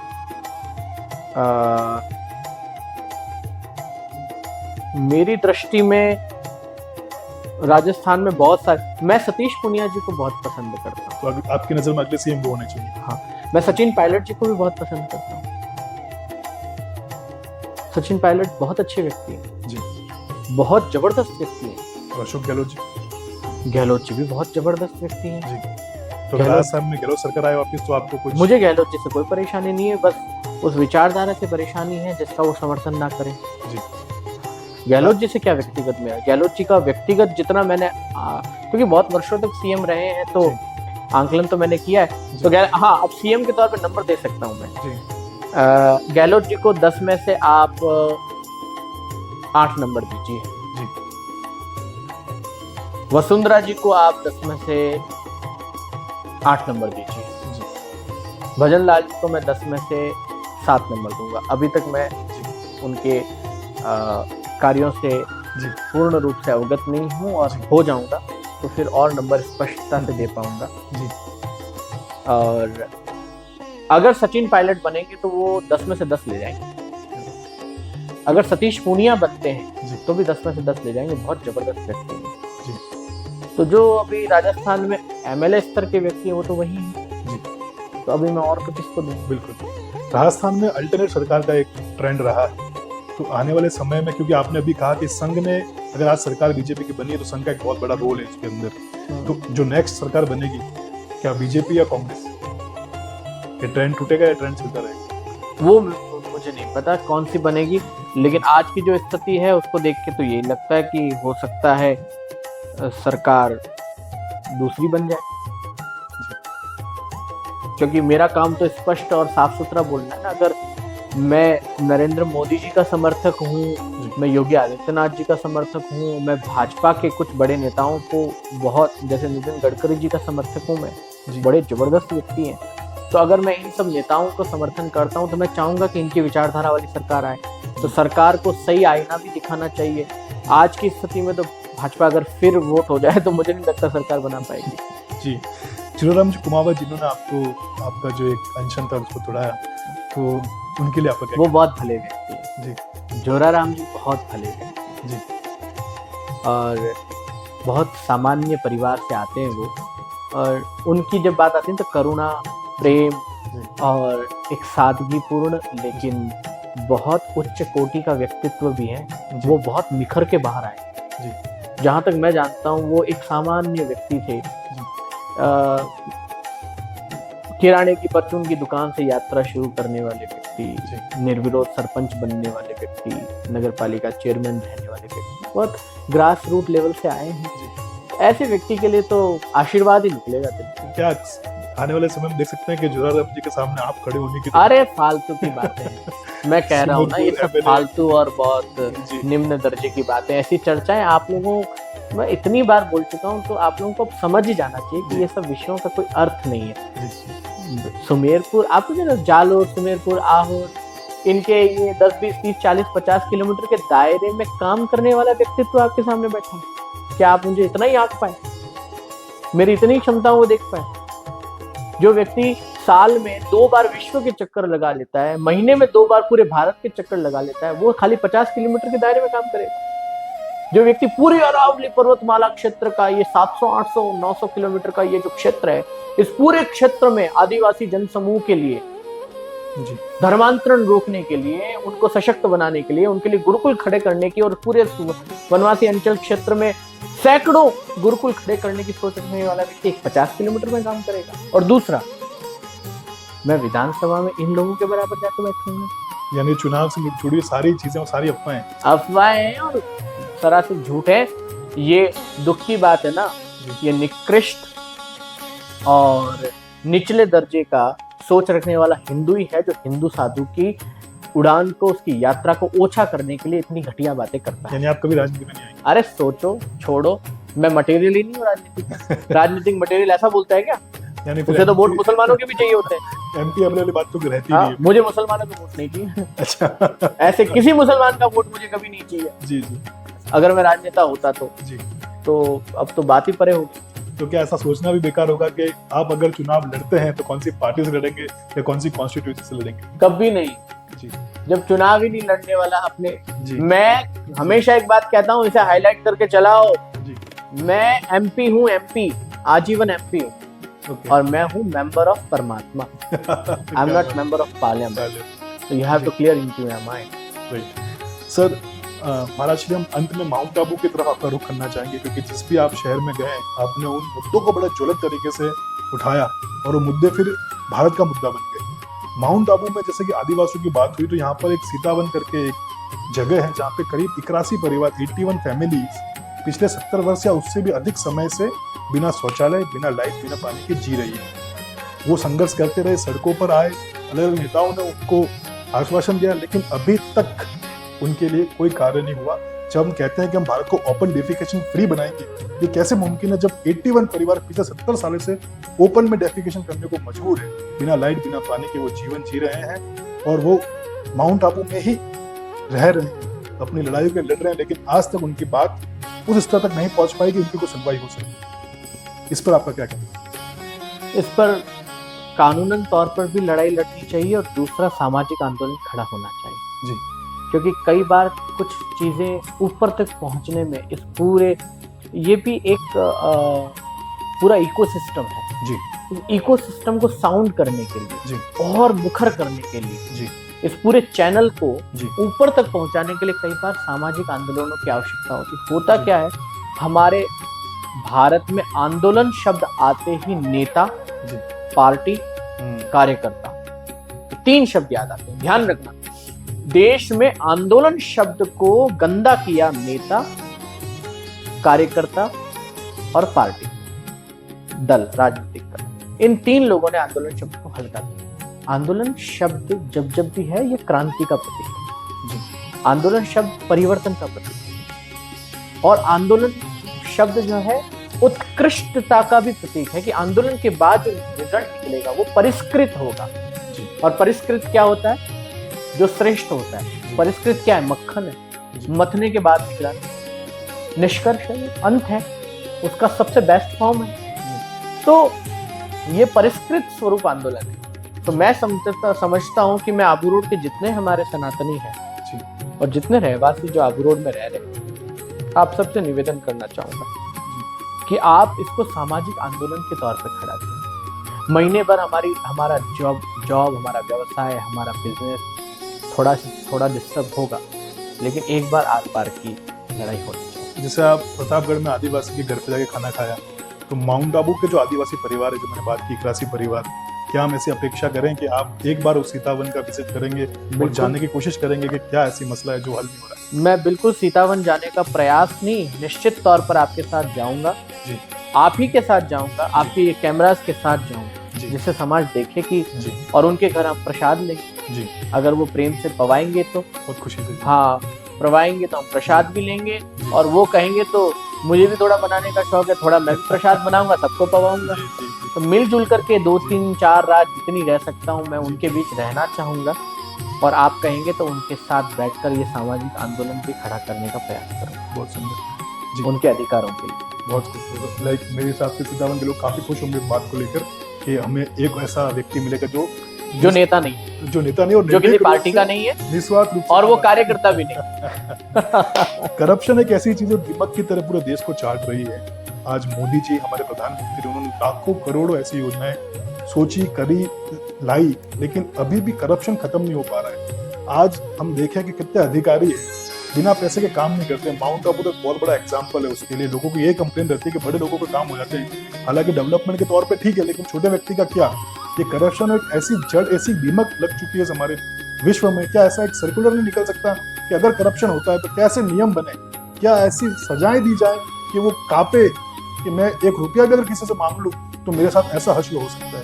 क्यों हमारा कानून इस पर ढीला पड़ रहा है? कानून ने सजाएं तो बहुत जबरदस्त बना रखी हैं, और भारतीय न्याय दंड संहिता जो नई बीएनएस लागू हुई है जी। उसमें तो बहुत सारे विषयों पर जब करप्शन की बात आती है तो उस पर तो डंडा उन्होंने सख्त चलाया है। जहां तक मुझे मालूम बहुत ही कठोर डंडा उन्होंने चलाया है। लेकिन इन सब के मध्य एक वस्तु मुझे अभी कहना पड़ेगा कि कानून को प्रभावी करने के लिए हमें दंड बड़े लगाने पड़ेंगे। भ्रष्टाचार का तेजी से एक तो उस पर न्याय मिले और तेजी से एक्शन हो। दूसरा, अगर गलत है तो आज अगर केस लगा है तो विद इन 10 डेज 15 डेज, 1 महीने में जी। उस पर तुरंत एक्शन लिया जाए, जांच लिया जाए और उसको सजा दी जाए। जी। सजा देने का जो प्रावधान है ना, उसकी गति को बढ़ाए। दूसरा, सजा बहुत भारी है। और सबसे बड़ी बात, इस देश में भारत की जो आत्मा को मैं समझता हूँ, सजा शारीरिक मानसिक से ज्यादा अगर आप धन वाली लगाएंगे तो जितना करप्शन लिया उसका 10 गुना है, डबल कर दें, ऐसा कुछ तो बहुत प्रभावी तरीके से आम जनता नियमों को मानना शुरू कर देगी। जी। गायों का मुद्दा भी एक ट्रेंड बन गया है देखा जाए तो। हालांकि एक खुशी की बात है कि इस बहाने सही आज युवा गायों को बचाने के लिए गौशालाएं बना रहे हैं। ये एक बहुत सुंदर पहल है। हालांकि हर चीज के 2 पहलू से देखा जाता है। तो गायों के लिए आपका क्या कहना है? क्योंकि आज सबसे बड़ा मसला क्या है कि गाय सड़कों पर घूमती है। जो गौपालक थे वो एक समय बाद गायों को छोड़ देते हैं, वो गौशाला पे नहीं छोड़ते, वो सड़कों पर ही घूमती रहती है। प्रशासन भी इस पर कोई कार्रवाई नहीं कर रहा है कि किसी गौशाला से संधि कर ले और वहाँ के नंदी और गायों को, जो आवारा पशु है, उनको उस गौशाला में सुरक्षित रख सके। इतनी आसान ये प्रक्रिया है, लेकिन आज तक नहीं हो पा रही। सभी लोग कोशिश कर रहे हैं। देखो, गौशाला और गौ सेवा सरकार कभी नहीं कर पाएगी, मेरी मानना है। इसका कोई अंत नहीं है। ये सामाजिक आंदोलन है, और समाज जब तक अवेयर नहीं होगा, समाज जब तक स्वयं सेवा का संकल्प नहीं लेगा, गौशाला सिर्फ ऑप्शनल है, परमानेंट सॉल्यूशन नहीं। It is just an option, it is not a solution. If you are looking for any solution, then you have to be care about, you have to be aware about कि आपके घर में गौशाला को कैसे रखें, गायों को कैसे रखें। जी। आप घर में गौ माता की सेवा कैसे करोगे? जी। आपको इसकी परवाह होनी पड़ेगी। जी। आपको इसके लिए जागृत होना पड़ेगा कि अपने घर कैसे गायों को रखें। जी। खुद गायों की सेवा करने का संकल्प कैसे लें। हर व्यक्ति एक गाय की सेवा का भी संकल्प ले लेगा तो गौशाला की जरूरत नहीं पड़ेगी। जी। आज ऑप्शनल है गौशाला, और ऑप्शनल समय में सरकार जितना सहयोग दे सकती है देवे। हम राजस्थानी तो वैसे ही ब्लेस्ड है महेश भाई कि हमारे यहाँ 9 महीने तक का अनुदान मिलता है, तो हमारे पर राजस्थान पर बड़ी कृपा है। इसके लिए तो आप भजनलाल सरकार को जितना आप अभिनंदन करें अच्छा है, क्योंकि भजनलाल जी ने अभी भी शायद प्राइस भी बढ़वाई अनुदान की। जी। जिसको 21 रुपए मिलता था शायद उसको 23 या 24 मिलने लगे हैं, जिसको 41-42 मिलता था उसको 44 रुपए मिलता है, 2-2 3-3 रुपए बढ़ाए। जी। तो ये लार्ज स्केल पे ये बहुत बड़ा अमाउंट होता है। जब 3 जी। रुपए 4 रुपए भी बढ़ा देते हो पर डे प्रति ग्रास, जी। तो वो एक बड़ा अमाउंट बनता है। जी। तो इन कार्यों में तो ये सरकारों का कोई तोड़ नहीं है, जी। नरेंद्र मोदी जी के विजन। लेकिन हाँ, इस कड़वी सच्चाई को भी प्रधानमंत्री जी से और हम देश के संतों को ये पीड़ा है। प्रधानमंत्री जी से भी हम एक निवेदन तो हमेशा से करते आए हैं, हर राज्य के मुख्यमंत्रियों से हम ये निवेदन हमेशा से करते आए, चाहे कांग्रेस के हो चाहे बीजेपी के हो, गौ माता को राष्ट्र माता का दर्जा कब मिलेगा? गौ माता को राष्ट्र माता बनाया जाए। ये दर्जा देते ही गायें जहाँ आज भी आजाद भारत में कत्ल खाने में जाकर के कत्ल हो रहा है गायों का, भारत आज बीफ एक्सपोर्ट में दूसरे नंबर का हो गया है। पहले तीसरे नंबर पे था और इन 1-2 महीने में ये रिपोर्ट आई कि हम दूसरे नंबर के दुनिया के सबसे बड़े बीफ एक्सपोर्टर हैं। मतलब गाय भैंस दोनों का मांस बेचने वाले दुनिया के दूसरे नंबर के निर्यातक हैं, बेचने वाले। इससे ज्यादा दुखद आंकड़े क्या हो सकते हैं? तो हमारे संत तो रोते भी हैं, बड़े बड़े मंचों पर जब कथा के बीच ऐसा विषय आ जाता है मेरी भी आंखों से आंसू निकलने लग जाते हैं, क्योंकि मैं खुद अपने आश्रम में 15-20 गौ माताओं की सेवा करता हूँ और कई गौशालाओं में जहाँ हजारों गौ माताएं उनकी सेवा का लाभ भी मुझे मिलता है। किसी न किसी कथा में के माध्यम से जब हम फंड इकट्ठा करके वहाँ गौशाला को सुपुर्द करते हैं, तो हम जैसे गौ सेवियों के लिए तो ये बहुत पीड़ा का विषय है कि भारत में। इसलिए प्रधानमंत्री जी को आज मैं कोट करके कहूंगा कि आप हमारा अभिमान है, आप हमारा स्वाभिमान है, हमें आपसे ही अपेक्षा है। और मुझे लगता है उन जैसा गौ सेवी भक्त भी बहुत पीड़ा में होगा। वो कुछ तो ऐसा है जिसके कारण वो ये कर नहीं पा रहे हैं, कोई तो ऐसी मजबूरियां आ रही है। क्या ऐसा आ रहा है, आप इसको जल्दी सुलझाओ। क्या ऐसे कारण है? और कुछ लॉ में, नियम में कुछ परिवर्तन आने में भी बहुत लंबा वक्त लग जाता है। तो मुझे लगता है कि प्रधानमंत्री जैसे आपने ट्रिपल तलाक जो संभव ही नहीं था उसको संभव करके प्रभावी किया पूरे देश में, धारा 370 जैसा कीड़ा हमारे देश से निकाला, ये बहुत बड़ा दीमक था हमारे देश में, इसको आपने हटाया। अब गौ माता को राष्ट्र माता का दर्जा आप कैसे भी करके दिलवा दे, ये हमारी आपसे विनम्र आग्रह है। और विनम्र आग्रह इसलिए है क्योंकि आप हमारे लिए श्रेष्ठ हैं, आप हमारे लिए पूजनीय हैं और आप हमारे लिए आदरणीय हैं, और आदरणीय व्यक्ति से हम आग्रह करते हैं। और प्रदेश की सरकार जो आदरणीय भजन लाल जी हैं, उनसे भी मेरा विनम्र आग्रह है कि सीएम साहब आप कैसे भी करके गौ माता को राज्य के अंदर, जैसे महाराष्ट्र में दे दिया, जब एकनाथ शिंदे जी सरकार में थे उन्होंने दिया, तो मैं चाहता हूँ राजस्थान में भी गौ माता को राज्य माता का दर्जा दिलवाएं। फिर धीरे धीरे सभी राज्य हो जाएंगे तो राष्ट्र के रूप में भी हो जाएगा। बस ये आह्वान मैं आज इस पॉडकास्ट के माध्यम से करता हूँ। बहुत बहुत धन्यवाद। एक आखिरी प्रश्न आपसे, क्योंकि आपके इंस्टाग्राम पे मैंने देखा था कि लोगों को साधु के लग्जरियस लाइफस्टाइल से क्या प्रॉब्लम? जब आउट ऑफ इंडिया जाके आप एक चर्च की प्रशंसा कर सकते हैं, तो इंडिया में रहकर एक आश्रम की प्रशंसा क्यों नहीं कर सकते? तो इस कॉन्टेक्स्ट में लोगों का ये कहना होता है कि भाई एक साधु है जो एक इन सभी मोह माया से दूर है, तो फिर उसका इसकी तरफ अट्रैक्शन क्यों? निश्चित तौर पर साधु जब प्रचारक होता है तब वो मोह माया के अंदर रहेगा। साधु जब एक स्थान से दूसरे स्थान तक यात्रा करेगा, प्रचार प्रसार के लिए जब एक स्थान से दूसरे स्थान तक जाएगा, तब वो मोह और माया इन सारे इस चक्रव्यूह के बीच में से गुजरेगा। कई बार मोह भी उसे स्पर्श करेगा, कई बार माया भी उसे स्पर्श करेगी। लेकिन ये सब करने के बाद भी हम कुछ प्रायश्चित कर्म भी करते हैं कि हम इससे परे रह जाएं। उसके लिए हमारे पास प्रबल गुरु है, उसके लिए हमारे पास प्रबल मंत्र है, उसके लिए हमारे पास प्रबल इष्ट है, हमारे देव हैं, हमारे ईश्वर हैं, जिनके सामने बैठ करके हम वापस संकल्पबद्ध होते हैं। लेकिन निश्चित तौर पर हम जब यात्रा पे होते हैं, प्रवास पर होते हैं, जब तक एक साधु परिव्राजक रहेगा, ध्यान रहे, समाज के बीच में रहेगा, शहर के मध्य रहेगा, तब तक वो माया और मोह और ये ऐसी वस्तुओं से स्पर्श तो रहेगा। मैं ये नहीं कहता इसमें लिप्त रहेगा, डूबा रहेगा, स्पर्श रहेगा। जी। अभी मैं सोफे में बैठा हूँ, ये बिना पैसे से नहीं खरीदा गया होगा। ये तकिया भी यहाँ रखा हुआ है, इस पे व्हाइट ये खोली चढ़ाई है, ये सब पैसे से खरीद के आई है और इसका मैं अभी हाथ लगा रहा हूँ, मैंने उपभोग कर लिया। जी। तो माया से तो स्पर्श है, जी। लेकिन ये रहेगा तो ही मैं बैठूंगा। ये तो आपने इंटरव्यू के लिए सजाया, मैंने तो नहीं कहा था। तो ये रहेगा तो ही मैं बैठूंगा, नहीं तो नहीं बैठूंगा। ये लिप्तता नहीं है, इसे मोह लिप्तता कहते हैं। तो मैं समाज के बीच हूँ, भाइयों और माताओं के हाथ का भोजन प्रसाद पा रहा हूँ, वो बनाएंगे तो ही खाऊंगा, ये नहीं, मैं स्वयं भी बनाकर खा सकता हूँ। ये भी मोह लिप्तता है कि मैं भोजन के बिना रह नहीं सकता, न भी मिले तो मैं रह जाऊंगा, खाली जल मिल जाए जो प्राण के लिए आवश्यक है। प्राण नवरात्रि में आप कर भी रहे हैं, जल पर हो, तो मोह लिप्तता नहीं है, लेकिन मोह स्पर्श तो हो ही जाता है। जी। लेकिन जिस दिन प्रवास छोड़ दूंगा, जिस दिन यात्राएं छोड़ दूंगा, आप जिस गुफा कहोगे, जिस सागर कहोगे, जिस नदी किनारे कहोगे, वहीं जाकर के जहाँ मेरी स्वयं प्रज्ञा मुझे आदेशित करेगी, मैं वहां जाकर बैठ जाऊंगा। फिर न मोह लिप्तता होगी, स्पर्श भी नहीं होगा और माया स्पर्श भी नहीं होगा। लेकिन ये जगत की सारी वस्तु माया है, जहाँ जहाँ मैं बैठूंगा स्पर्श तो होगा ही होगा। ये तो बात की बात है। हाल ही में कुछ दिनों बाद आपको कहाँ देख सकते हैं, कोई ऐसी एक बात को लेकर के आप फिर दिखेंगे अपना मुद्दा प्रचार? हाल ही में नहीं, पूरी जिंदगी आप मुझे कहीं न कहीं देखेंगे। जब तक जिंदा हूँ, किसी न किसी विषय के साथ हूँ। जिस दिन थम जाऊंगा, जिस दिन मैं स्वयं के लिए जीना आरंभ कर दूंगा,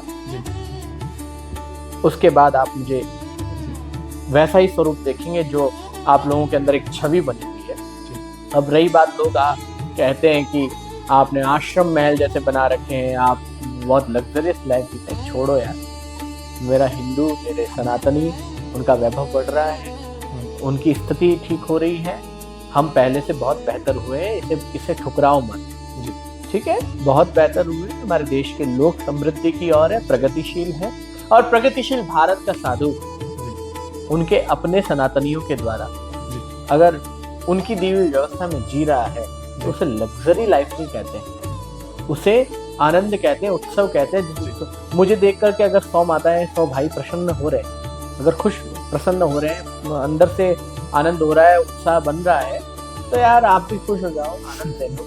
आप क्यों जलते, आपको क्यों ईर्ष्या हो रही? तो इसलिए आनंद लो। हाँ, इनके बिना मैं रह नहीं पाऊंगा, ऐसा मेरे जीवन में। आप लोगों ने तो मुझे भली भांति चारों तरफ से देखा है। मैं गलियों में पैदल भी घूम सकता हूँ, मैं भिक्षा भी मांग करके खा सकता हूँ, और चांदी की थाली में कोई भोजन ला के दे तो मैं फेंकता नहीं हूँ। ये पाखंड भी मेरे अंदर नहीं है, मैं स्पर्श नहीं करता, मैं धन को हाथ नहीं लगाता, मैं बहुत बड़ा सिद्ध तपस्वी हूँ, ऐसी घोषणा करने से कोई तपस्वी नहीं होता। और मैं उन लोगों से पूछना चाहता हूँ, क्या गारंटी है कोई बाबा जी, कोई स्वामी जी गुफा में जाके भजन कर रहा है, उसके मन में कोई विकार नहीं आ रहा, उसके विचारों में कोई विकार नहीं आ रहा, उसके मन में कोई ऐसी भावना नहीं आ रही? भाई साहब, इन वस्तुओं का, गुफा का, जंगल का, नदी का, किनारे का, इसका आध्यात्म और धर्म से कोई लेना देना जी। प्रकृति के पास आप वाइब्रेंट महसूस करते हैं, यह बात सत्य है। लेकिन वहां रह करके, गुफा में बैठकर भजन करने से ही व्यक्ति भजनानंदी कहलाएगा। भजन करने वाला 5 स्टार कमरे में भी कर सकता है, और भजन करने वाला गुफा में भी कर सकता है। भजन कहीं भी हो सकता है। ये इतनी गहन बातें उन लोगों को क्या समझाओ जिनको भगवत गीता का एक श्लोक याद नहीं है। अनपढ़ों को थोड़ी समझाया जा सकता है, ये तो जानने वालों को ही जनाया जाता है। बहुत बहुत धन्यवाद। हमारे साथ थे अभय दास जी महाराज, जिन्होंने अमूल्य समय देकर बहुत खुलकर चर्चा की और बहुत ही बड़े बड़े विषयों पर बात की, जिन्हें हम जल्दी हमारे YouTube पर रिलीज करेंगे। आप कमेंट में बताइएगा आपकी क्या प्रतिक्रिया। बहुत बहुत धन्यवाद। Thank you.